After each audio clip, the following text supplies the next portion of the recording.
I chose her best friend's father for this story. That June evening, the air was thick with the sweet scent of magnolia blossoms drifting in through the open windows of the guest house, and I remember standing there in bare feet, staring at the light that spilled across the floor, trying to pretend the sound of his footsteps in the driveway did not send that shiver racing up my spine. I was 35. Fresh out of a marriage that had eroded me into someone I barely recognized, and moving into my best friend's family guest house for the summer had felt safe, clean, almost like pressing the reset button on my heart. My days were simple: freelance design work at the big oak desk by the window, dinners with my friend Lily and her mother, laughter on the porch swing. And then there was David, Lily's father, always polite, always warm, framed by the kind of quiet charisma that made you feel seen without being exposed. I admired his steadiness, the faint silver in his hair, the way he smelled faintly of cedar and coffee, but I filed it away under harmless admiration.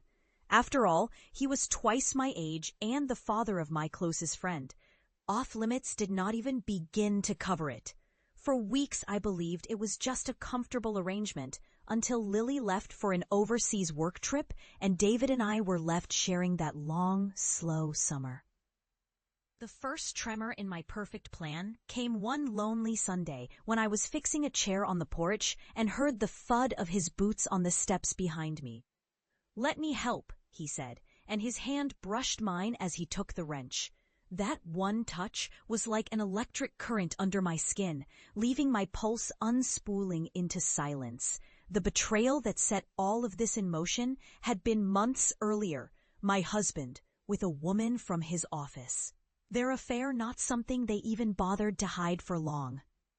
I had found the truth on a rainy Tuesday, rain hitting my studio windows in hard little bursts, while his phone betrayed him on my mahogany desk, lit with a message I cannot forget.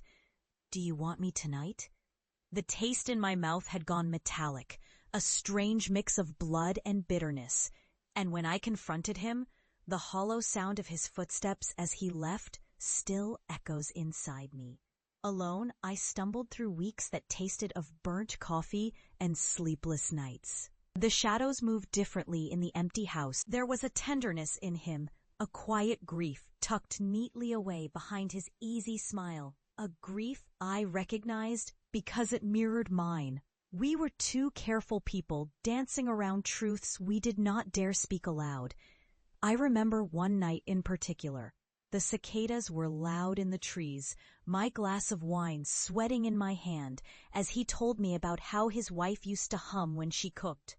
His eyes had softened in that amber porch light, and I wanted nothing more than to reach for him. If this confession has you holding your breath, hit like and share, because you will not believe what happened next. That night, he walked me down the stone path to my door, and I caught the faint scent of his cologne, something woodsy and warm. I said goodnight, but lingered too long in the threshold, my heart beating against the cage of my ribs. The moment stretched, unbroken, until I almost believed he would close the gap between us. He did not, but the look he gave me was a silent ache, and it followed me into my dreams. Days turned into a slow burn I could feel in every glance, every accidental brush of our fingers over dishes, every moment our eyes locked across the kitchen table. My grief was changing shape, not gone, but tempered, as if the weight was shared. In his presence, I felt both seen and shielded, and slowly, a part of me that had been numb for months began to unfurl. I tried to resist it, telling myself this was reckless, telling myself Lily's trust was a wall I could never climb over.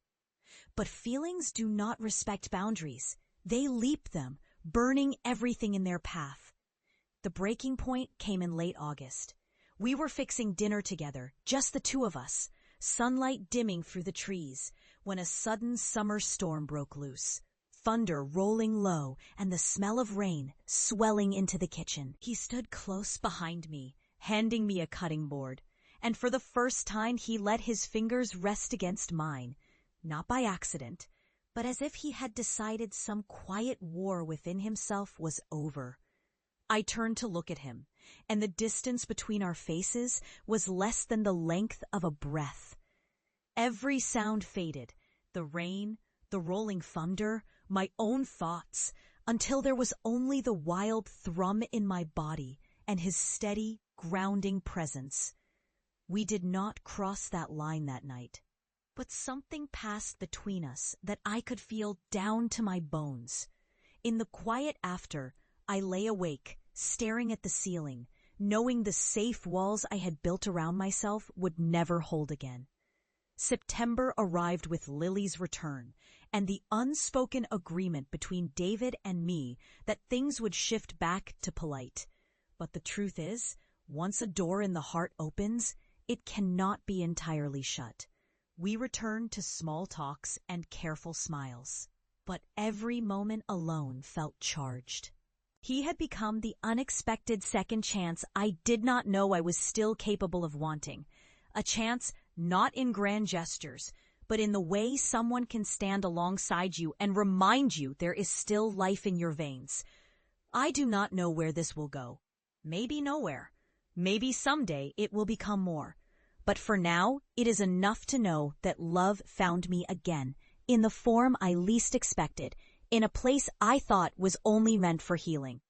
If you crave more raw, emotional confessions, please like, share, and subscribe. Your next chapter awaits.